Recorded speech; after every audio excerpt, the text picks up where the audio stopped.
Hello and welcome to Cure Connections. I'm your host, Dr. Shubham Pant. As a star soccer player who never smoked, Taylor Bell Duck's lung cancer diagnosis at the age of 21 came as a shock to her and her family. After undergoing surgery, Taylor reports that she has shown no evidence of disease for the past 10 years. Today, she juggles a lot as a wife and physician outreach manager with Vidant Health. She also recently graduated with a master's degree in public administration.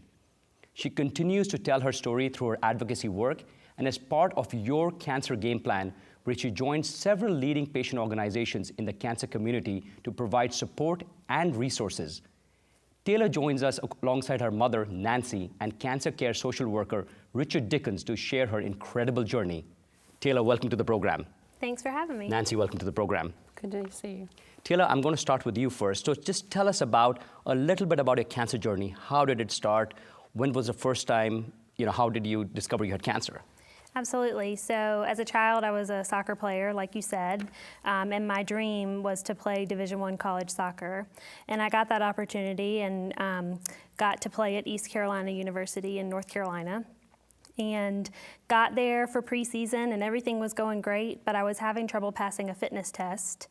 And were you just getting winded, or? Yeah, I had numbness and tingling in my toes and then winded.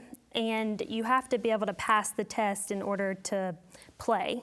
And so usually on the first try, a few people might not pass. But then as you go through the days of preseason, eventually everybody starts to pass. But for whatever reason, I wasn't able to pass fitness test initially during preseason. And so after multiple weeks of trying, and then ultimately an entire year of playing soccer, but just not feeling quite right, and they couldn't find anything that was wrong with me, I made the really difficult decision to stop playing soccer. And I also had recurring pneumonia and bronchitis several times. So you were in and out of the hospital or just the emergency room? The student health center where they gave me, a Z-Pak or a steroid and kind of sent me on my way. And so the thing that set us into the actual initial diagnosis stage was I thought my appendix was rupturing one Saturday evening and ended up in the emergency room. It always happens on Saturday, huh? Right, Friday, always Saturday, on or Saturday. Sunday. And so they did a CT scan of my abdomen to rule out my appendix. And the physician came in and they said, so your appendix looks fine, there's no issues, but we're just curious, are you aware that your lung is collapsed and that you have a 4-centimeter mass?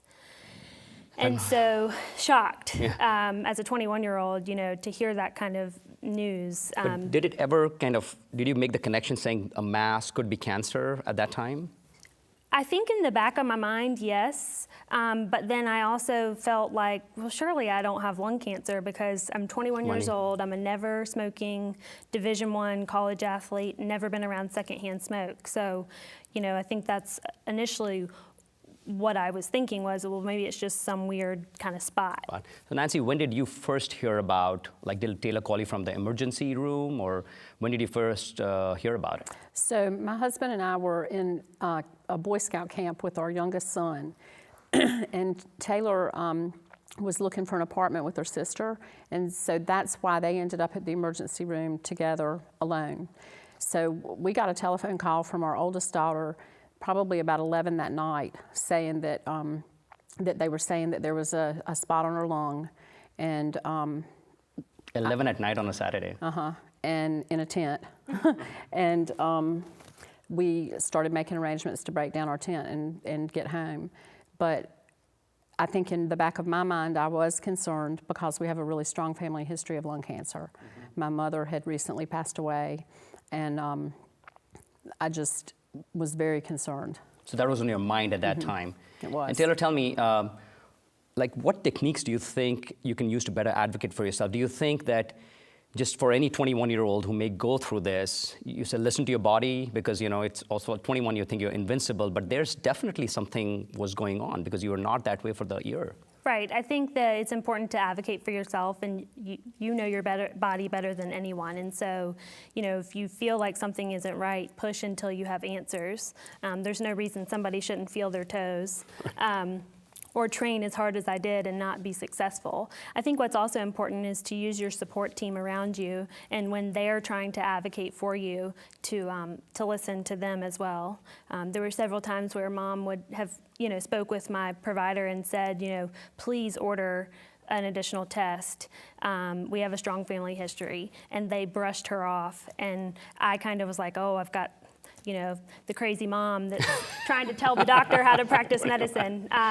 But I think that, when you have a support team that's able to support you, you should let them. I should think the same thing till I became a dad. Now there's nothing known as a crazy mom or dad. Right. They're just very, very concerned.